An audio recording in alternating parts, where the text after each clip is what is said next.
Well, it's official.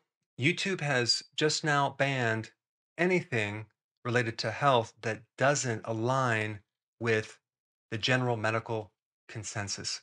So, if any information related to health doesn't agree with the World Health Organization, they won't necessarily always take down the video, but they're going to change the algorithms. So, they're going to replace those videos that were popular, that had lots of likes and lots of engagement, with medical information. This new partnership with YouTube is supposed to protect you against misinformation and promote high quality health information.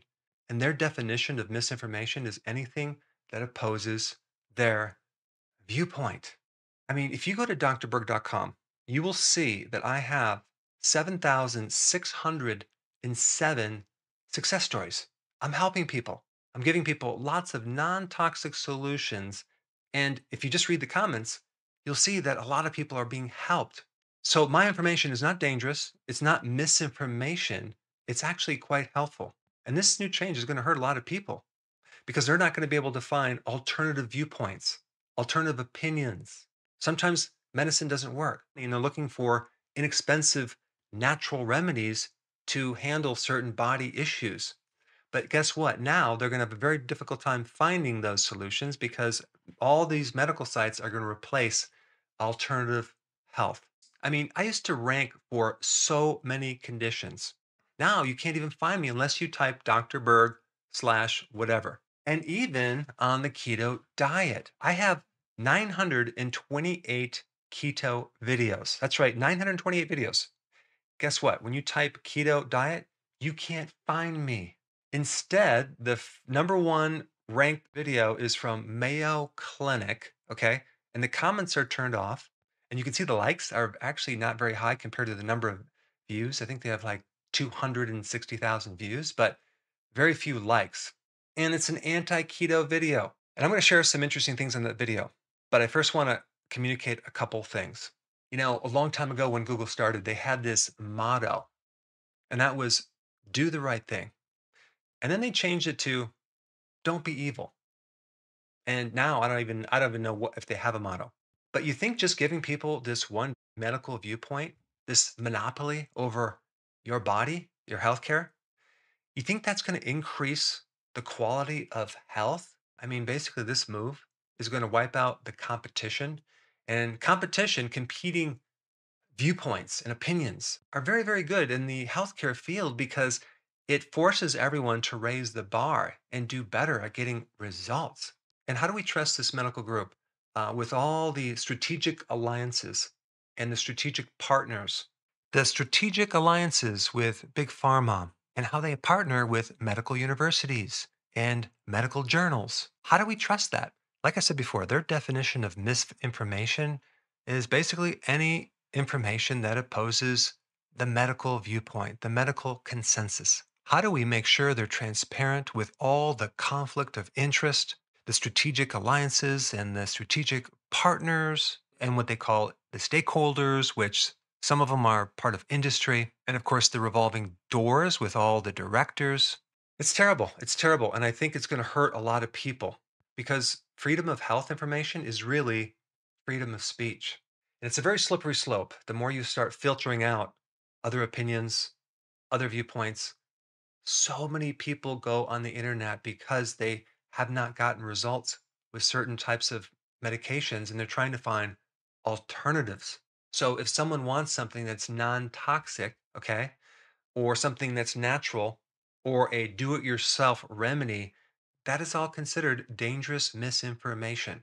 Yeah, it's just terrible. But it's not just me, it's all the other alternative healthcare practitioners, anyone who comments on nutrition, even the layperson who wants to share their viewpoint on health, they're not going to rank. And this doesn't just hurt me or them, it hurts the person trying to find the right knowledge. We're going to be pretty much stuck with just one way of treating the body. And they call this science. They call this high quality health information, really? And there's also a really interesting side comment that I read about this, and they call it the silent epidemic. It's called health illiteracy. And some of these people that are writing about this give health illiteracy as the reason why people aren't going to the doctors as much and they're going online searching for alternative viewpoints on health. And this is what they defined health illiteracy. You ready for this? It's an inability to comprehend and use medical information. And they say this, it's worse with the elderly, poor people, and minorities. Sounds a little bit like discrimination to me. So basically, they're saying that it's an epidemic out there. There's so many people who just can't understand medicine, right? And that's probably why they're going to alternative sites, like things like that, and not sticking with incredible high quality healthcare information. I mean, this is just ridiculous. I mean, maybe they don't understand it because the doctor's talking over their head or the information doesn't make sense. Or maybe they do really understand. They just don't agree with this idea of suppressing a symptom with a drug and being on the drug the rest of your life. To me, that's not science. I mean, even if you start looking up like pretty much almost every disease, psoriasis, MS, and if you look at the cause of this, it'll say unknown cause, unknown cause. We don't know what causes it. Well, if you don't know what causes it, what makes you the expert over that condition? But what really frustrates me is having them take over the keywords for the ketogenic diet. Now, why is that a bad thing? Because they don't have any experience in that area. Many times when doctors go to school, they don't get a lot of training in nutrition or anything alternative. And so now they get to be the controllers of that information as well. This next video that I'm going to show you is the video ranked #1 for the ketogenic diet. Check this out. According to Dr. Google, the most searched question of 2018 was, what is the keto diet? Now, the reason I'm bringing this up, and this was even 4 years ago, keto is very popular. People are searching for it. The bottom line is the more people that get on this diet, the less medication they're going to need because it handles so many issues. Instead of carbs for energy, the body burns fat, entering a state called ketosis. Ketosis, what could go wrong? Sounds like a great plan. Sounds a little dangerous to me. That's why I've not tried it. Dangerous? Really? Here's the problem. The lack of differentiating between therapeutic ketosis, okay, or they call it nutritional ketosis, and ketoacidosis. But mild ketosis or therapeutic ketosis is extremely therapeutic. And I'm going to put some links on a whole bunch of science behind that supports that. When I think about ketosis, sometimes I get a little nervous. I think, well, gosh, we don't really actually want you in ketosis. But can you tell us about that? Right. And I think this is something that is the unknown with when people are saying, well, I'm going to put myself on a ketogenic diet and be in ketosis, because really when you think about what ketosis is, it's a alternative pathway that our body has to use in times of emergency. So right there, you could see that a huge bias. They don't want people to do keto. They think ketosis only occurs in an emergency situation when you are starving or something like that.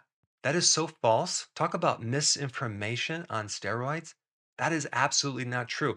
Did you realize that when your body goes into this mild ketosis, your flight or fight mechanism goes down? It reduces cortisol. You help balance the autonomic nervous system. It's anything but emergency. It's super healthy. So you're right. It's something that historically has alarmed us in terms of we don't necessarily want people to be in ketosis. It can be very dangerous. Ketone bodies are considered toxic. Your body has two ways of getting rid of them. You either exhale them through your breath or you urinate them out. And so it is a stressful kind of process on your body too, because your body is trying to rid itself of these ketone bodies. Here's another clip that shows that they just don't have any information about this. They have zero information about the healthy version of ketosis. It's not toxic. It's not dangerous. Ketones are actually a super fuel. Ketones are an antioxidant. And they talk about it being toxic because your body's trying to get rid of it through urine or breath. That's just in the transition step. When you're transitioning over to burning fat, the motor is inefficient. So you're wasting some of these ketones. And then very quickly, your body becomes very efficient where you're utilizing all this ketone energy. In fact, a ketone is much more efficient than glucose. It produces more energy and it runs off fat. I mean, just think about way back when we had this hunter-gatherer type environment. We developed this ability to run on ketones for a survival mechanism because we didn't have food available. We didn't have all these carbohydrates. So to say that ketones are dangerous, it's just the opposite. Glucose is dangerous and toxic. In fact, the numbers of people who have diabetes have a condition called hyperglycemia. That's high blood glucose. Another term for that is glucotoxicity. Okay, that's very, very damaging.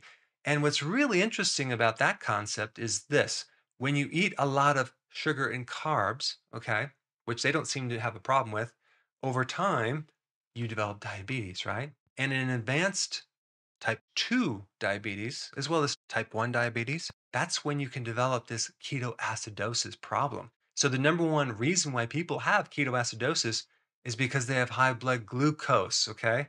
It has nothing to do with being on a ketogenic diet. I've never met one person that's went on the ketogenic diet and has developed ketoacidosis. Dr. Kozing, you and I both said we know people who I know have several lost, people. Lost hundreds of I think pounds. people I know socially or people that patients of mine, and big weight loss, and they feel great. Well, and so for them, they consider that to be, finger quotes, successful. Yeah. But possibly, we're talking two different languages here. So ketosis and those ketones and things, that is not someplace that you want to be health-wise. Yes, weight loss is one of those successful indicators, but what about all the other great indicators, like the improved blood sugars, like the having less of a fatty liver, better cholesterol levels, better energy, better cognitive function, less inflammation, better mood? These are all the benefits of the ketogenic diet. Anyway, I have a personal favor I want to ask you. I would love to get your opinion on this situation.